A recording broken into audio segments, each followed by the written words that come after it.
Okay guys, I'm just about to take my car to get an MOT test, and I thought today could be a good opportunity to make a new fasting video, tell you guys the benefits of intermittent fasting, talk to you about the 18-6 fast specifically, and then give you a couple of tips that I've picked up along my 2+ years of intermittent fasting. So I should mention, I don't think it's a good idea to blindly follow the advice of one random dude on the internet. Instead, use that inspiration, that energy to research further. So initially I started fasting just to lose weight, and I did the 16-8, and I did this for on and off for about 2 years. It's only been recently when I found myself in a situation where I wanted to lose weight more rapidly, where I decided to experiment with the 18-6, and ultimately it's led me to do the 24. The benefits are obviously losing weight, also saving time, also saving money.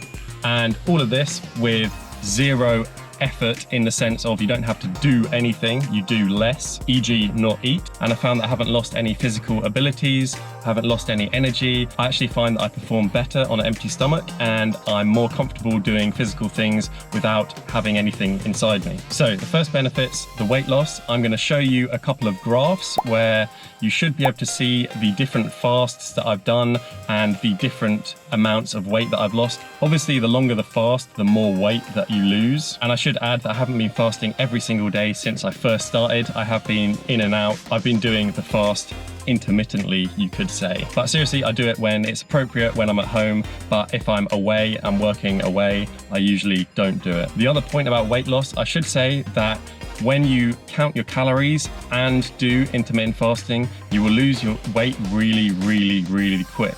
And I found this is the ultimate formula for me if I really want to lose weight. And obviously you will be lacking on some energy if you're missing out on calories, but it is a great way to drop weight quick. So benefit number 2, saving time. This one is quite self-explanatory. Obviously, the less time you spend on eating and making food, the more time you have to do other stuff. So I've personally found that the intermittent fasting lifestyle is very conducive with the productivity lifestyle that we're all sort of obsessed by at the moment. And I've definitely found not only do I have more time, but I have more post-meal energy, because there is no meal to be post-meal. I just have a very consistent energy level. I know that's a cliche thing to say that all the intermittent fasters say, but it's true in the sense that if you're full, you don't want to do anything physical.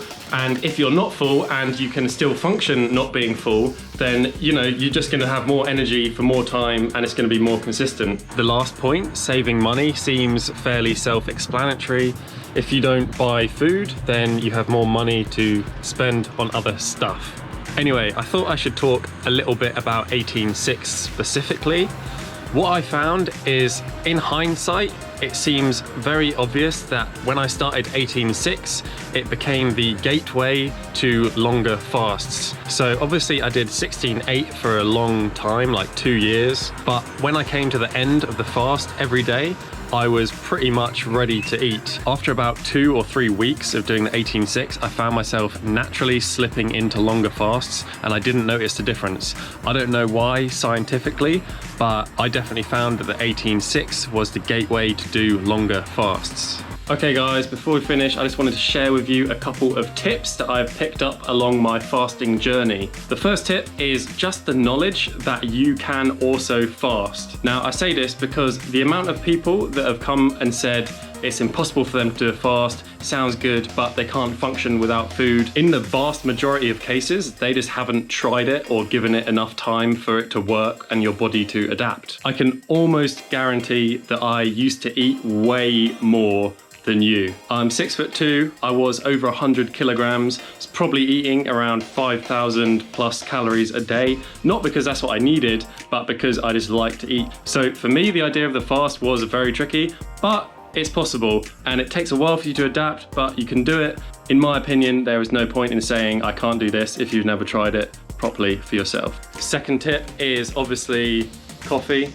You can drink coffee. I have it black. You could have a tiny bit of milk as long as it's like very minimal calories, but I personally don't have any. I think the general rule is less than 50 calories doesn't count as breaking the fast. But yeah, I just have it black. Following on from that, the next thing is herbal tea. I usually have the green tea when I've had enough coffee, and I have the other non-caffeinated herbal teas when I feel like I have sinned enough for the day. The next tip for suppressing hunger is apple cider vinegar. This is really good for whatever reason to make you feel more full and like you want to eat less. So if you've just started to fast and maybe in your last couple of hours you're feeling really hungry, I would suggest try some apple cider vinegar, have it with sparkling water, or even just sparkling water on its own is really good also. Personally, I really like chewing gum.